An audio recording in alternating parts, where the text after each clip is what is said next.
It's been a long day here at High Point Raceway, but we have finished. And wow, what a day of racing it was. But I think we need to welcome our first guest on the show. Well, there was drama on and off the track, so let's bring our special guest in here. As he takes the elevator into our office. Yeah, he's very tall. Aaron Plessinger. Okay, first of all, you have to go in a second because you have to pee. Like, you have to pee for 2 reasons, correct? Yeah. Well, you have to pee. I have to pee, and I have to pee. Yes. Like, yes. Yeah, Physically and... Yeah, it's the greatest post-racing show ever. Yeah, really. I have to pee. I have made it. They call it WADA because it's why didn't you pee already? Why didn't you pee? Yeah, they like to get you right as soon as all the fluids are out of you. So They picked the hottest race of the year, and they're like, oh, yeah, we need you to fill up this cup. And yeah, fill it all the way up. You haven't gotten it done yet? No, not even close. Did you start and then stop? They let you do the press conference, and you're allowed to continue? I went to pee, and I felt really good about it, and then I got 40 of 90 milliliters, so it was not even You close. guys act like it's a Performance thing that you anxiety. don't have pee inside you, but I'm going to tell you right now, it would just be straight up stage fright for me. I could not do it under pressure. It happens. No way. What are your thoughts on a little bit of not stage like I fright, chose not this so one. much a full bladder? Well, dude's already seen my thing, so it'd be all right. I don't get stage fright. I'm pretty open to the public, so. Well, good thing, because I think you had to have some care for it today to get through the afternoon. Yeah, crash in practice left me with a few scrapes on where you don't want to get scrapes at. I'm on Johnson. And had to deal with that for the day. Got it wrapped up and pushed through it. So. See, we didn't invite the race winner or the points leader or anybody like that. We invited you because that's the story people want to know. Yeah. All right, go pee. AP, right. you got to go pee? Yep, I got a PP. No, Zach, come back, bro. Zach, We're yeah, good. no, We're good. Zach's Thank in. you for that. Zach's in. He's really got to pee. All right, so Zach, From red wieners to red plates. yeah. Whoa. Only you're saved actually. His You know, here, controversy. just grab a hold of this thing. Okay. Come on, be a man. The controversy of Plessinger having to pee and having problems with the thing that Wow, allowed what to pee. is that? Is that birthday cake? Wow. It's Birthday Jimmy's cake for birthday? Jimmy? It was It's Jimmy's birthday. Yesterday. Happy birthday, Jimmy. Happy birthday, Jimmy. And it's Father's Day for you tomorrow.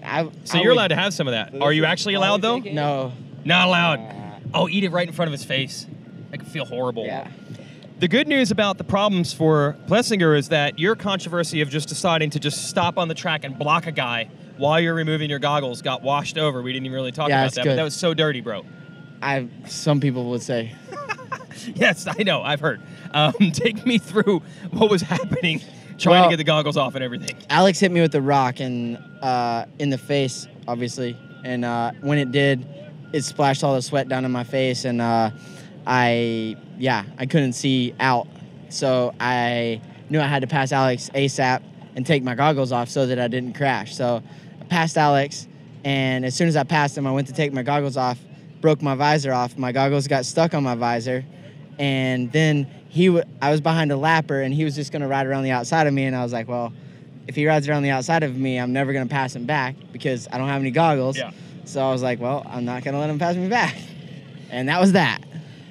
You certainly looked over at him. We know it because you didn't have goggles, so we could literally see the eye contact. You could see it. Wow.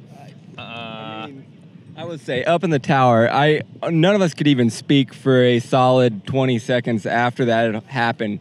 We're all dying laughing. Not only are you running out no goggles, but your visor is completely turned around backwards. One bolt left. It took some like He-Man strength to rip those screws out of the visor. Well, the Aero helmet is actually made, the screws are made to break so for safety. So they break pretty easy, but it caught just in the corner perfectly to rip my visor off. So just The good thing is that the rock technically came from Alex, yeah, it did come so from he Alex. deserved it. No, He started didn't. it. Payback. I'll have Started to see him this week and tell him I'm sorry. Man, that cake is still in my mouth. Man, it Oh, smells tempt good. him. It He's on the smells Elder so Baker good. program. He can't do it. No. See, if you don't win next weekend, if he doesn't win next weekend and I feed him cake, my fault. your fault. We know why. My fault. All right, you got to pee I'm also? being a good friend. I'm getting there, but it's just not there. Oh, he's got time to hang out. You want to talk 450s for a moment here, Jimmy? Here you go. Yeah, you can get out of doing here, this? Zach. Okay, he's out of here. All right. All right. 450s, the big story was, dude, Blake Baggett, super bold with some comments in the press conference last week, on our show here last week, on Mathis's show Monday night.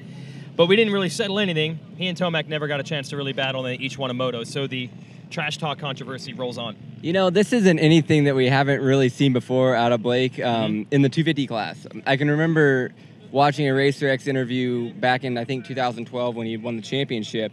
And it was right here. It was here, wasn't where it? The Pro Circuit truck. That's right. And just watching it going, oh, man, he is really letting people have it. That's correct. And he continued on in the press conference today. Okay. Basically saying, I kind of asked him if there was any sort of swing after Tomac winning that second moto. And then he kind of dropped the fact that he came from dead last the weekend before and it got all the way up on the podium position in the first moto. Oh. So he should have been able to win the overall today, kind of throwing his face, kind of like, I'll let him have it this weekend. So I love to see it. I love to see him barking back and forth like that. I mean, that's what this sport needs. Yeah, and I think that's where we want to clarify. We like it from an entertainment standpoint. You're not racing right now, so that's our job. We want fans to be interested in it. It doesn't necessarily mean that we're rooting for one rider or the other. We just like when any rider does something like that because it makes the racing more interesting. And one other thing, Marvin Musquin, torn meniscus in his knee. A great job in the second moto to grind it out, but this could be a problem. Torn meniscus. So I didn't get the story on this coming into the weekend. Did this happen before today? It happened Thursday. You know how this works. You dumb riders. Right. Okay, so there were multiple interviews at Marvin on Friday for television and Roger DeCoster about a variety of things. No one was told about this, but then when he was struggling in the first moto, then the team wanted everyone to know that it is torn meniscus. That's why he was riding so bad. So now we know during the race. Happened on Thursday, apparently. If it happened on Thursday, then the likeliness of him going to a doctor up here in Pennsylvania or wherever we are, we're in Morgantown, West Virginia, getting the MRI and then getting the MRI results back to find out that it was a torn meniscus. I mean, probable? I see where you're going.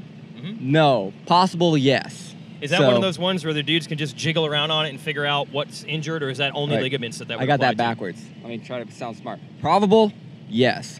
Possible. Wait, I'm losing it. Probable. Stick with probable. No.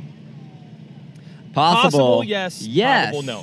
So, but can't guys just wrench on it and be like, nope, your ACL's good, your PCL's good, or does not work for a meniscus? You can, but it doesn't work like that for a meniscus. You can feel a torn ACL pretty easy. You got a lot of back and forth slop on it.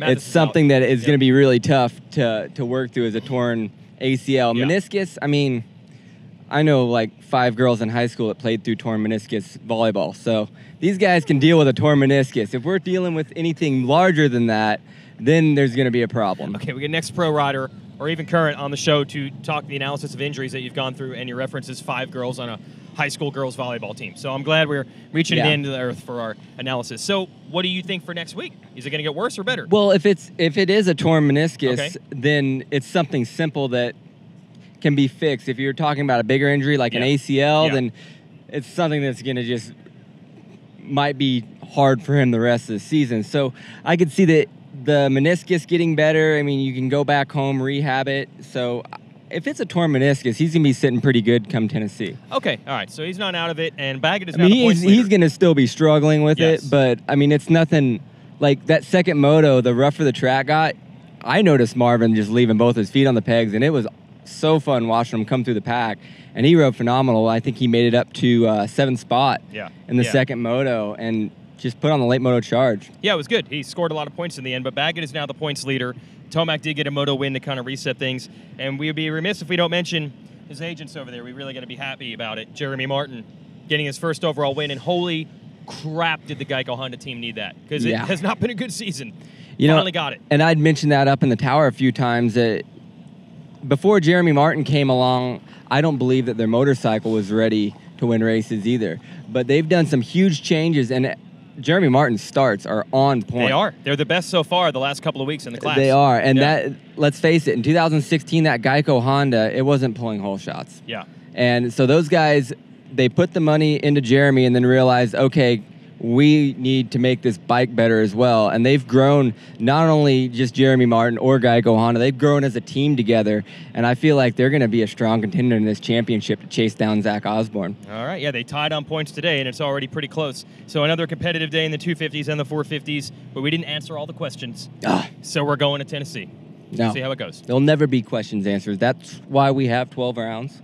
We'll be in Tennessee next weekend, and we'll see you there. All right, happy birthday, Jimmy. And there's your cake. You can have that cake and eat it too. Happy Father's Day.